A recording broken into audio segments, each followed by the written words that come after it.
Сәлем достар, сіздермен бүгін үй жағдайында дайындалатын өте жұмсақ, дәмді болып шығатын 3 түрлі пряник дайындайтын боламыз.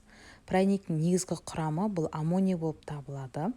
Егер сатылымға шығармайтын болсаңыздар, аммоний қоспай-ақ разрыхительмен жасай беруге болады. Негізі аммоний болғаны дұрыс. Мен разрыхительмен жасадым. Бізге разрыхитель, ас содасы, сұйық май, айран, су, қант, тұз және 70% уксус қажет болады. Ыдысымызға разрыхитель, ас содасын және 3-4 тамшы ғана уксусымызды тамызамыз. Осындай пышырлап реакция жүреді. Оның үстіне айранымызды құямыз. Кефир деп айтады кейбір жерде. Осыны құйған кезде осындай көпіріп реакция болып 2 есе масса болып үлкейеді. Үлкейгеннен кейін үстіне сұйық массаларымызды, яғни сұйық май, қант және суымызды құямыз, араластырамыз. Оның үстіне ұнымызды салып отырып, бір келкі қамыр болғанша, яғни қолға сәл ғана жабысатындай етіп қамыр илейміз.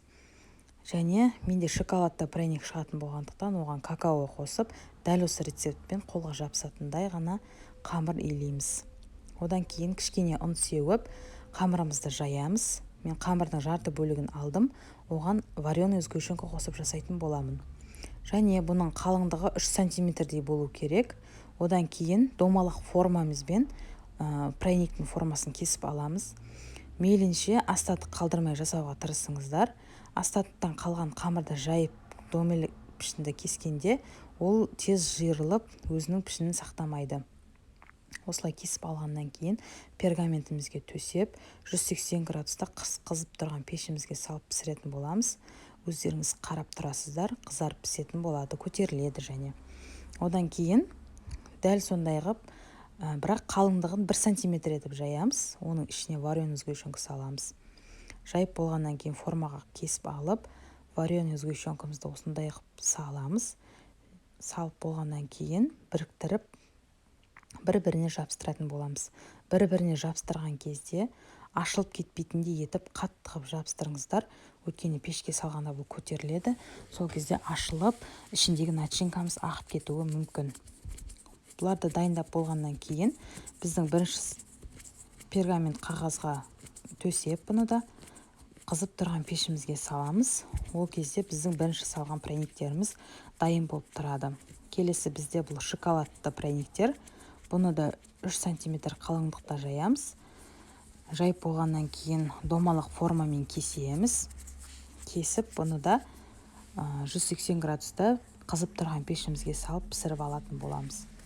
Пряниктеріміз дайын болып піскеннен кейін оларды бір ыдысқа салып алып қоямыз да, бетіне құятын ақ сұйық массамызды дайындаймыз.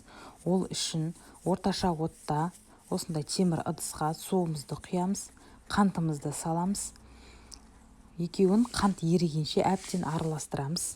Араласып болғаннан кейін диоксид титана деген болады, яғни бұл ақ краситель бізде. Осыны салып, үзбей венчикпен араластырып тұрамыз. Бұл бүлкілдеп осындай қайнағаннан кейін астын өшіріп, ожаумен бірден осы пряниктердің үстіне құямыз.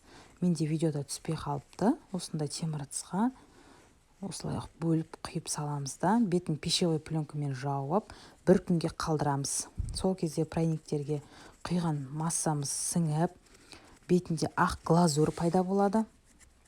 Тәтті, жұмсақ дәм беріп тұрады. Мінекей осындай пряник дайын болды бізде.